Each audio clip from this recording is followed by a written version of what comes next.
राज्यातील विधानसभा निवडणुकांची भारतीय जनता पार्टीची पहिल्या 99 उमेदवारांची यादी जाहीर झालेली आहे। यातच चिंचवड विधानसभा मतदारसंघातून शंकर जगताप जे चिंचवड भारतीय जनता पार्टी शहराध्यक्ष आहे, त्यांची उमेदवारी जाहीर झाल्यानंतर आपण पाहतो माझ्या पक्षामध्ये कार्यकर्त्यांनी जल्लोष करायला सुरुवात केलेली आहे। असंख्य कार्यकर्ते या ठिकाणी उपस्थित आहेत। या ठिकाणी कार्यकर्त्यांमध्ये आनंदाचं वातावरण आहे, रोज अशा वाजवला जातोय। मोठ्या प्रमाणात या ठिकाणी महिला देखील उपस्थित आहेत। आपण माझ्या पक्षामध्ये पाहू शकता खूप मोठ्या प्रमाणात या ठिकाणी महिला उपस्थित आहेत, कार्यकर्ते उपस्थित आहेत। शंकर जगताप यांच्या ठिकाणी वाट पाहत आहेत। थोड्याच वेळामध्ये शंकर जगताप या ठिकाणी आल्यानंतर लक्ष्मण जगताप जे माजी आमदार आहेत, जे दिवंगत आमदार आहेत, त्यांच्या स्मृतीस्थळावर त्या ठिकाणी सगळे कार्यकर्ते जातील आणि त्या ठिकाणी भावना अभिवादन करतील।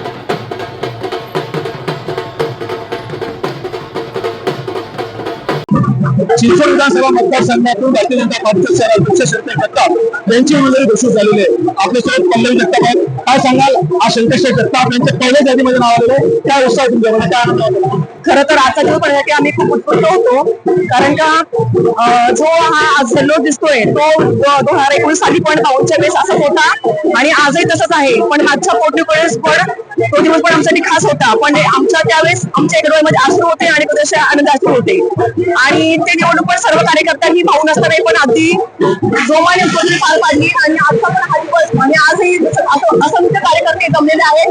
ते कोणी त्याला बोलत नाहीये, ते भाऊंच्या प्रेमाखातर इथं आलेले आहेत आणि मला वाटत नाही की यापुढेही आता आम्हाला कोणाला विजय करायची गरज नाही लागणार नाहीये। सगळे कार्यकर्त्यांची जोमाने भाऊंच्या पाठीच्या आताही शंकर भाऊंच्या पाठीचे आहे आणि आमचा विजय दिसतो। नाही, विजय आमचा आपला झालेला आहे। जसं भाऊंवर प्रेम करणारे लोक सगळे कार्यकर्ते आहेत, तीच कार्यकर्ते आता सुद्धा आहेत। ते तर पाहतायचं नाही तर आपले जोमाने उत्साह जमलेले आहेत सगळे कार्यकर्ते।